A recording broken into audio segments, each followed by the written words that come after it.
Gaetz, the biggest firebrand inside of the House of Representatives. You're not taking Matt Gaetz off the board, okay? Because Matt Gaetz is an American patriot and Matt Gaetz is an American hero. We will not continue to allow the uniparty to run this town without a fight. I want to thank you, Matt Gaetz, for holding the line. Matt Gaetz is a courageous man.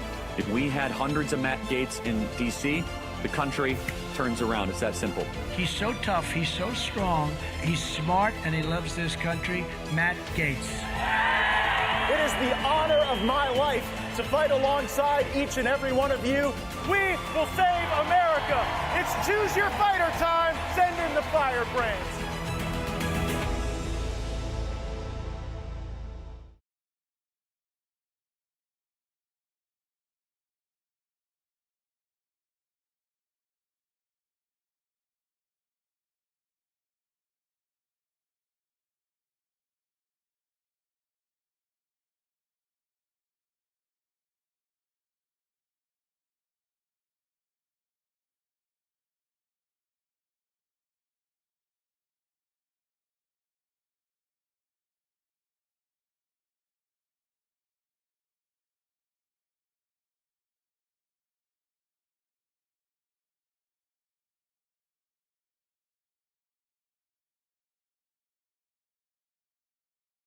Welcome to Firebrand. Warren, I'd love to start with you. It's your first time with us. What has been your assessment of people's reaction to this Republican majority as you've chatted with folks over the last 2 weeks as we've been out of town?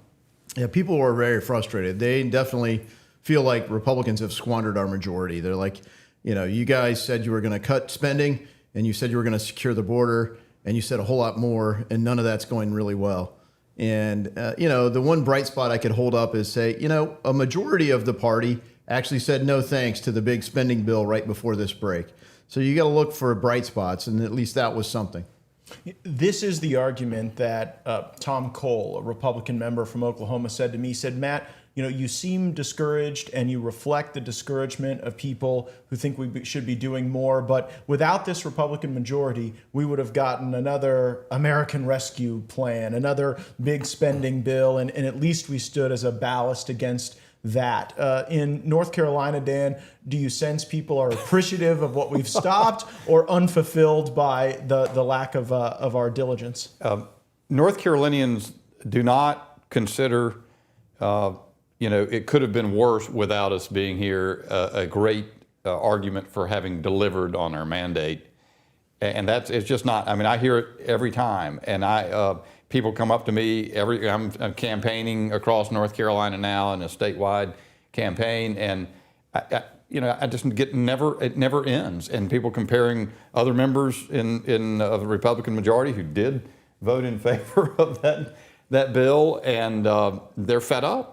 And no, they're not consoled in any way by Tom Cole's excuses.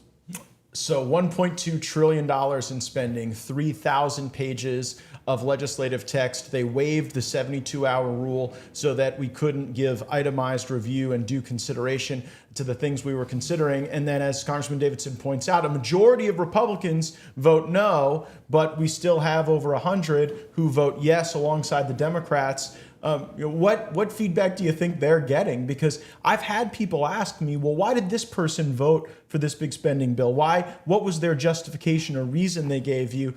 Frankly, when I talk to folks, their reason for voting yes was often some niche issue that they cared about, but that allowed us to go on a suboptimal path rather than having, I think, the boldness and courage to confront our economic conditions. What do you think, Warren? Yeah, I mean, I think, look, obviously everybody left of center thinks that the solution's more spending, more government. All they want is more.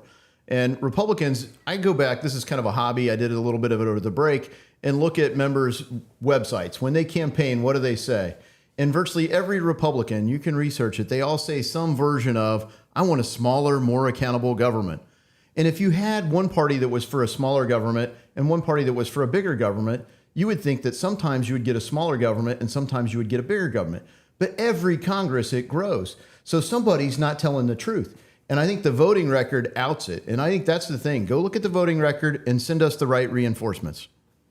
Indeed, and that growing government is becoming increasingly more dangerous. And that's where I want to really drive our conversation today around the Foreign Intelligence Surveillance Act. Most people had never heard of FISA before until the 2016 presidential contest, when this authority was principally used to go after the Trump campaign and to spy on what would otherwise be politics. And so, Dan, if you were just talking to a regular person out there and you were describing, like, what is FISA? Because a regular American might think, I don't do international business. The farthest person I talk to, away from is my aunt who lives in the Midwest. Right. How would you describe what it is and maybe how these authorities could be used against regular folks? So what they used against the Trump campaign back in 2016 is a different part of FISA than is before us this week.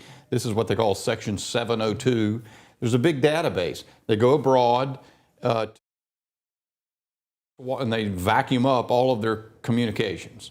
And there's just massive database with, thousands of what they call selectors, just people abroad. And sure, it may be Osama bin Laden or the like, but it may also be, most of the people in the Western governments. And so if you're, or in, corporate leaders or whatever. So if you're an American citizen who's having a business abroad, it's a big connected global community. But that means that Americans' data is also in that database. And so these backdoor searches the FBI has access to, and what the study indicated in 2019, you go back and they were engaged in millions of violations in the way they searched the database. Even in 2021, after their supposed reform efforts, 278,000, I think, was the number of violations then. And so it's just it's an enormous backdoor opportunity to look at Americans' data that is collected by our intel state. And it's a horrendous abuse of Americans' privacy. And it seems to have been used against people on the right, on the left. I mean, you had it deployed against some of the BLM rioters. You had people who were just in Washington on January 6th, kind of drawn into this FISA network. And so, Warren, you have been a critic of a lot of these constitutional violations that have been embedded in the Patriot Act and that have emerged out of that and really gone well beyond their original intent. So that system that Dan described, it would seem like in some circumstances you would want to keep an eye on bad guys abroad who are not American citizens. But these 287,000 violations, the fact the FBI was breaking the law 38 times an hour, like, you've been the thought leader on what needs to be done to fix FISA. So lay out how you fix FISA. Yeah, so you think about the Patriot Act. It was passed right after 9/11. It was an expansion of FISA goes back to the 70s, I think 78. But, we support the Foreign Intelligence Surveillance Act. We want to stop, bad guys from harming American citizens, right? There's a reason there's not a domestic surveillance act. It's called the Fourth Amendment, right? You're not supposed to be able to get Americans' data unless you get a warrant or subpoena with probable cause, some justification as to where you're going. And if you try these vast, sweeping searches in a normal case, even if you're going after potentially really bad people, you have to have a probable cause and you have to present what you're going to search and why to get the warrant. And in this case, they've already done the seizure. They've collected all your stuff. And then they'll say on the back end, well, we're not searching it, we're querying it. And that's what they call it. They call it querying the database. Now, anyone with a thesaurus handy or a reasonable grasp of the English language will know that query means search, right? But they draw this distinction. So they go pull everything out of the database that's already been collected. And then they say, okay, now I've built everything that I want to get, and I know exactly where it is in the database, so let me go get a warrant for that. And so that's a complete corruption of our system of the Constitution. And when you say, well, it really is to keep us safe, well, if men were angels, right, we wouldn't need most of the government. Go back to, the basic premise of how we even have a government. If don't hurt people and don't take their stuff was so easy to get along with, Cain would have never killed Abel, and we wouldn't even need judges, let alone prosecutors. But now we know that human nature it's going to be corrupted, and we know that the FBI is telling on themselves as to, yeah, we're doing this wrong, but trust us, we're going to fix it. And no, we don't trust you. We're going to do what the Constitution said is not to trust the federal government. The whole point of the Fourth Amendment, and it's the most infringed, in my opinion, of the Bill of Rights, is to limit the government's ability to go after you in certain ways. The First Amendment's got 5 protections in it. The second is keep and bear arms. The third's to give quarter to the government. But the fourth is to protect you from unreasonable searches and seizures. It's a right to privacy, not a right to secrecy, so they can go after it. Here, they don't even have to. They've got the data, and they're just going to keep doing it. And frankly, the debate process that we're entering into right now says they're not content with the current level of spying on Americans. They want to expand the ways that they can spy on Americans. Yeah, so I do want to get to some of the ways that our colleagues, even our colleagues in the Republican Party, are wanting to advance the authorities that we're worried about rub up against our constitutional mores. But one fix, just so that we're able to bullet point this, is a warrant requirement for U.S. citizens. But you talked about the importance of the Fourth Amendment, and one of the things, Dan, that we've worked on is ensuring that the Fourth Amendment is not for sale, that the government not utilize data brokers who are themselves commercially kept collecting all of this information to then do an end run around the Fourth Amendment. So maybe talk a little bit about why that's an important part of this FISA discussion. Yeah, and Warren may be even better suited to talk about it than me. We've passed on the Judiciary Committee where you and I serve. We've passed that bill through. In fact, it always has very broad bipartisan support. Some of the farther left Democrats actually join in this. The idea that your data collected by virtue of your interactions with Google and Facebook and every social media company, all sorts of other stuff, is assembled by data brokers, and they can get a handful of pieces of information. They can tell exactly who you are, what your preferences are, and data brokers maintain these massive warehouses of this data, and it can be purchased. Well, the federal government, which couldn't get any of that data without a warrant, can go to data brokers and acquire it commercially and conduct surveillance on the entire population. It is sick. And Warren, that's your bill. Talk a little bit about it. Yeah, so Zoe Lofgren and I sponsored that in the House, and it's called the Fourth Amendment's Not for Sale. It passed Judiciary Committee 38-1. How many times does Jim Jordan agree with Jerry Nadler, or Jerry Nadler agree with Jim Jordan? Pretty much never. You've got me and Zoe Lofgren. Who was the one? Hank Johnson. Hank Johnson. Oh, well, we don't even know that that's how he intended to vote. But that really is extraordinary. That means I voted the same way as Adam Schiff. Congratulations. Don't tell everybody that. Yeah, please don't make that a clip. That's worth pausing over, because everybody talks about we should have bipartisan accomplishment. Well, that's as bipartisan as you get. And yet there's another part of both the Democrat conference and the Republican conference, which are the sort of the deep staters, the intel advocates, and the bipartisanship falls apart at that point. Yeah, it's one of the only issues left that doesn't break on normal party lines. Mm-hmm. And there's no one person, I think, right now that the American public trusts on politics, that really across the political spectrum, they would look at it, whether it's in the news or certainly in elected office, that they would say, oh, I trust this one person. But maybe when you look at it and you've got the range spanned, from me to Pramila Jayapal, from Jordan to Nadler, from Mr. Bishop to Sarah Jacobs, you to Adam Schiff, the range is, well, we agree that we should actually get a warrant. We agree that you should stop buying data that you would otherwise need to get a warrant or a subpoena for in circumventing the Fourth Amendment. And I think hopefully the country knows that this is how we protect our rights. We might disagree on a gazillion other things, and we do, but at least here you're saying this is being abused by our intelligence agencies. And if it's going to be allowed to continue to exist, it should be reformed. And so when we see that type of kind of cross-partisan collaboration to try to improve this system, it makes you think, wow, there might be a real opportunity to make that change in the bill. So we've got the underlying base text of this FISA reform bill, and we've identified 2 key fixes. 1, a vote on a warrant requirement. 2, the Fourth Amendment is not for sale act. My reports right now from the Rules Committee are that we're going to get a vote on your amendment, Mr. Davidson, on the warrant requirement, but that we aren't going to get a vote on the Fourth Amendment is not for sale act. If that is how our decision process is truncated, do you think that's a fair rule to proceed on?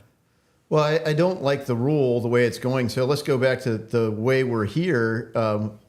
judiciary is supposed to be the base text. The Judiciary Committee bill that passed out of committee 35-2, overwhelmingly bipartisan again, and it had get a warrant. It had the Fourth Amendment's not for sale. It had an end to abouts collection. So there were major reforms that were in the Judiciary Committee bill, and the Intel Committee said, "Oh, well, we can't have that, and we need to expand the surveillance." Yeah, I want to get to the expansion first, but so that process was blown up because Intel wanted to do more. So the Speaker in December pulled the Judiciary Committee bill and did a short-term reauthorization till from December till April.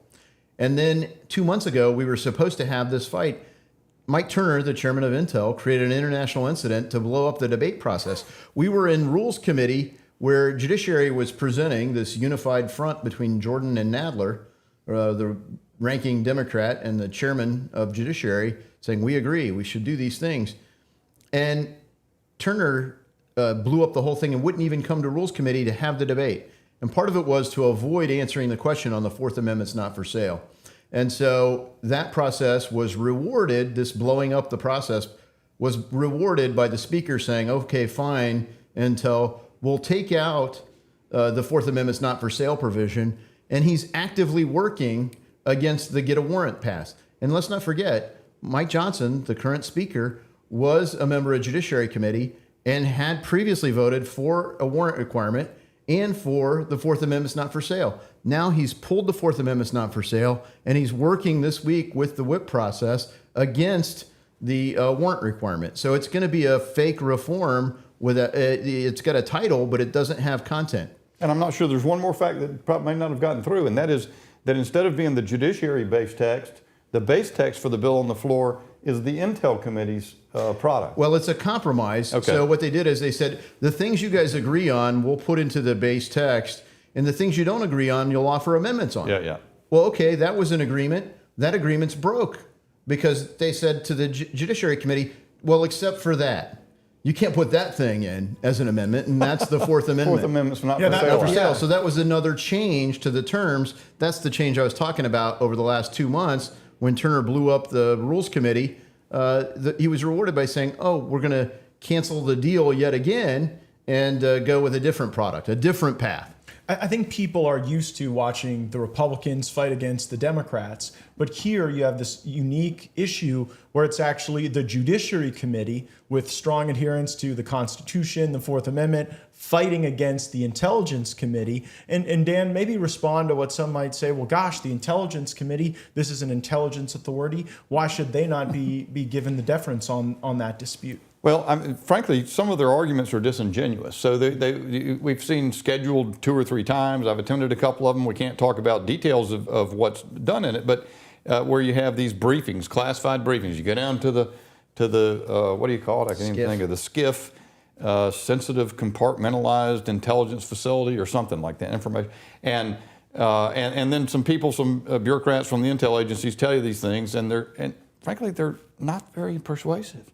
And yet, there's an attempt to sort of intimidate people to say, oh, things are going to be go horribly wrong, and you're going to be blamed if you reform this and provide for Americans' privacy.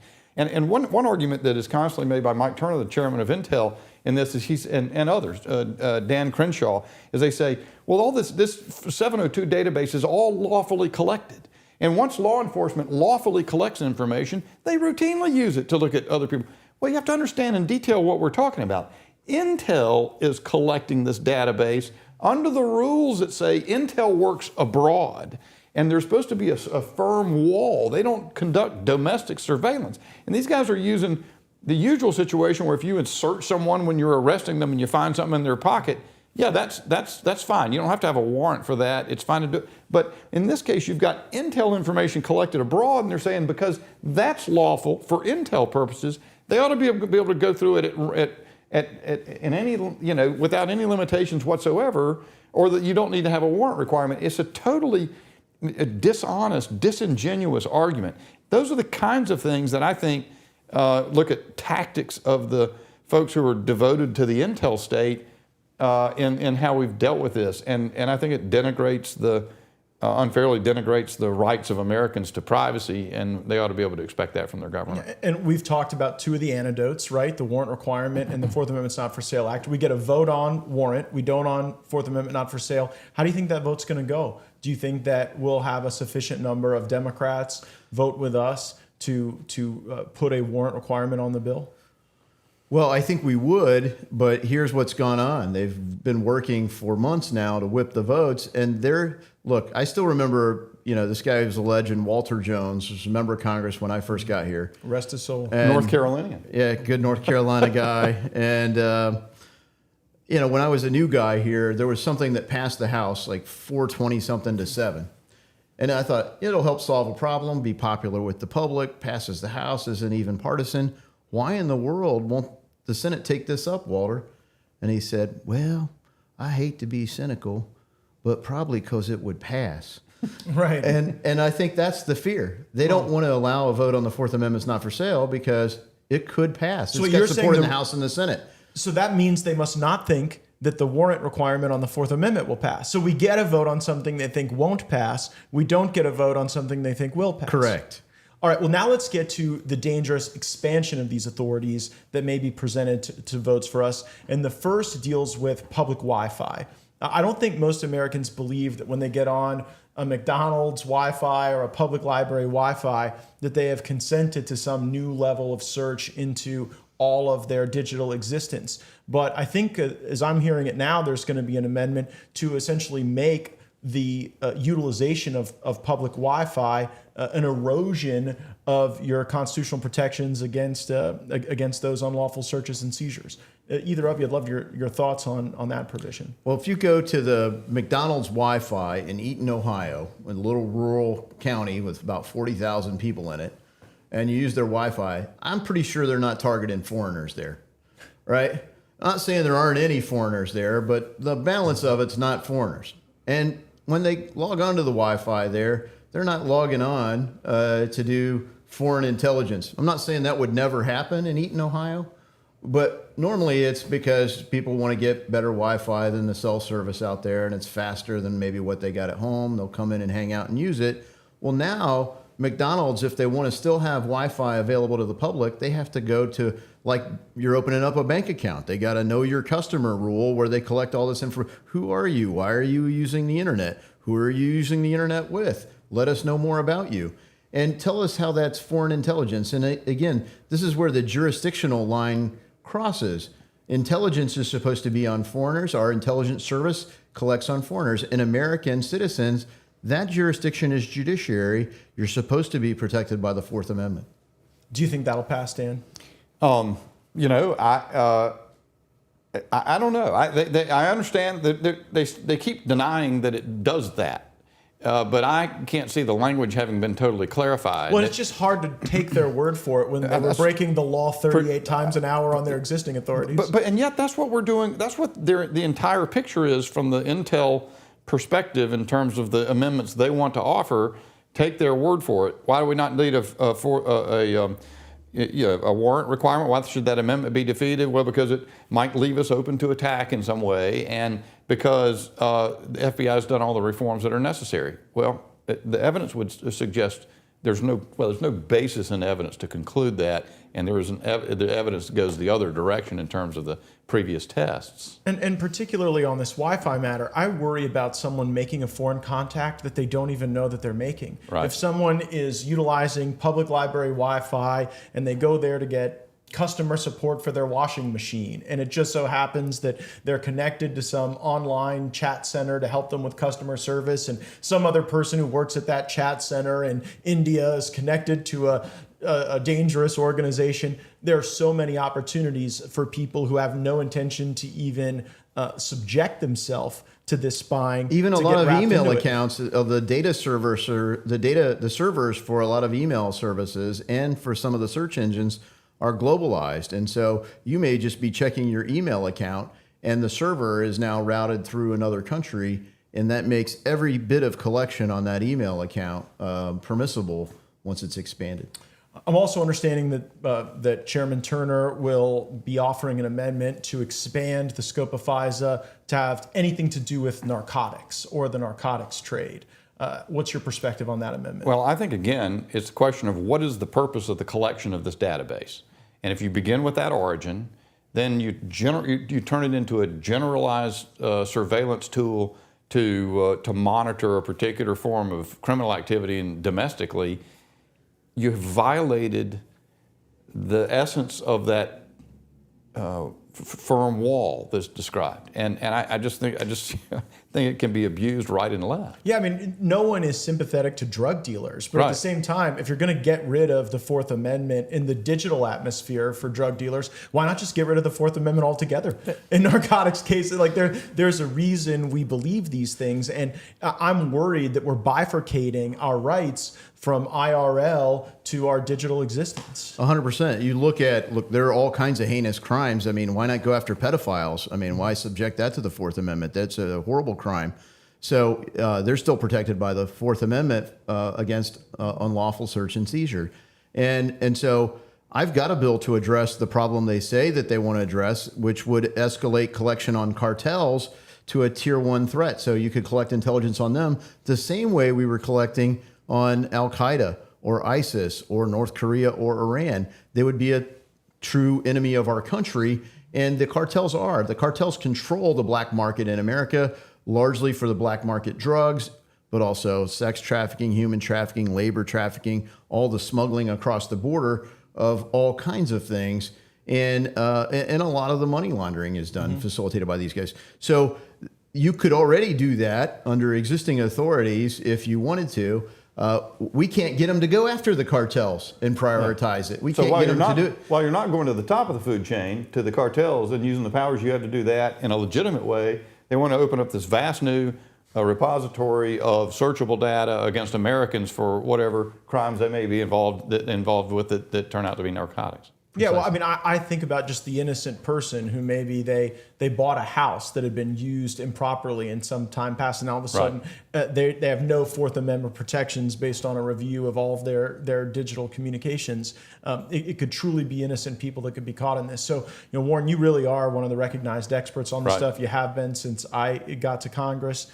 When I got here, I thought the FBI were the good guys, and we've seen a lot of good there, but we've also seen a lot of bad. If the way this shakes out is that we don't get a vote on the important Fourth Amendment protections, but there is a vote authorized on these expansions, Wi-Fi and narcotics, and assuming those were to pass, do you think that our liberties would be more protected under the current system or under a system contemplated by the base bill as amended with these expansions of FISA authorities?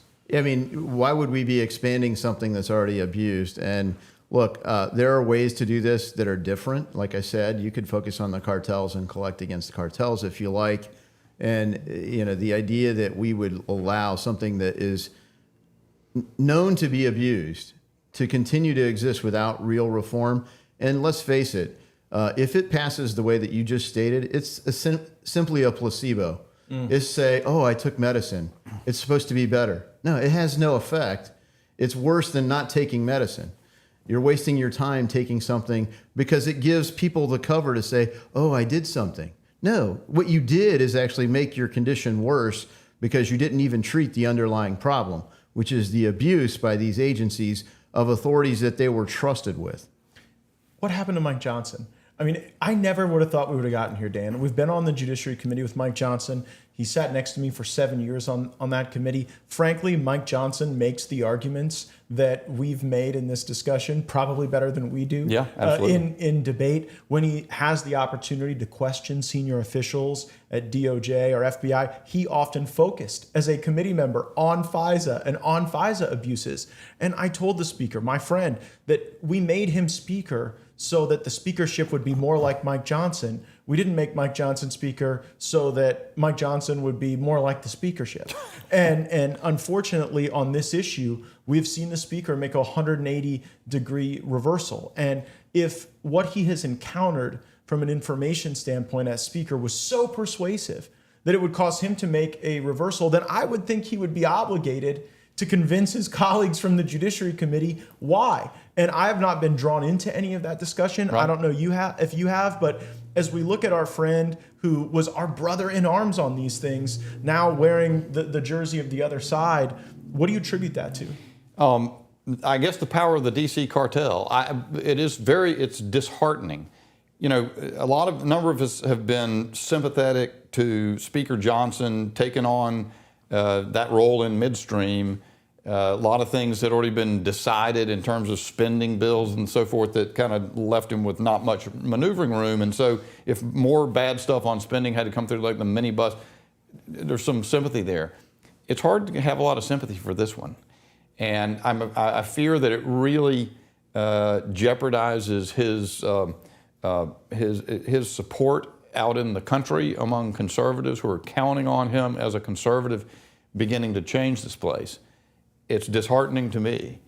I don't understand it. I mean, I know what Mike Johnson has always thought. And to your point, I mentioned earlier, they take us down the skiff and sort of do these dog and pony shows. They're not persuasive. If you're a critical thinker, they are not persuasive. In fact, as it begins sort of being clear that it's not persuasive, Mike Turner sort of takes over and keeps talking until everybody falls asleep.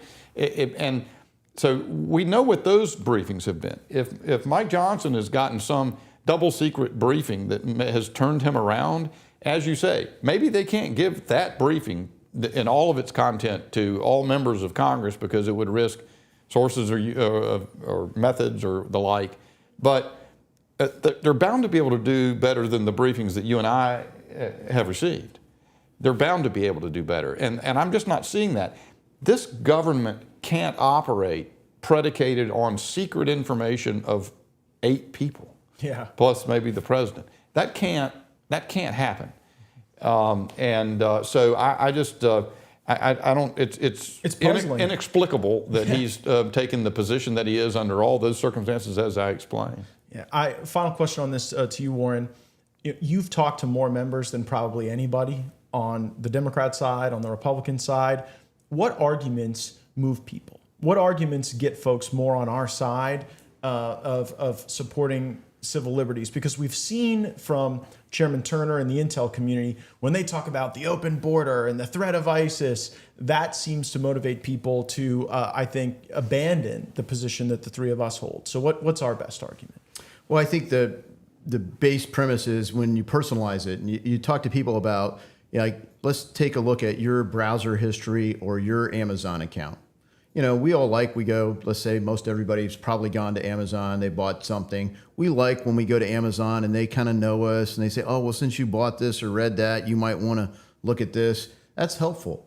But they shouldn't be able to sell that information to somebody else without our consent, without our informed consent, not some Weasley 5-point font over 400 pages, but specifically, no, they could say how many of, whatever book Firebrand has sold, but they can't say whether Warren and Dan bought Firebrand, and that's where it becomes personal. And you might need to know that for a legitimate purpose as a law enforcement agent. And if you need to know that about a foreigner, that's probably fine. But if you need to know it about an American citizen, there's a process. It's well established, and it was so important that it was made our Fourth Amendment. And it's held up by jurisprudence. And the disappointing thing is not just that the executive branch is abusing this authority, or that the courts, Article 3, courts haven't held that it's unconstitutional, because it is. It's that our own body hasn't done our duty, which we swore to do, to support and defend this Constitution against all enemies, foreign and domestic. And I will tell you, one of the best speeches for people to look back to is Dwight Eisenhower's farewell address. And he cautioned against 2 things. One is the military-industrial complex and the scientific technical elite. You think about the growth of the military police state, and you think about like COVID, the technical elite. And why did he caution against them? Because he believed that they would potentially put their own interests and the truth at odds with the American interest.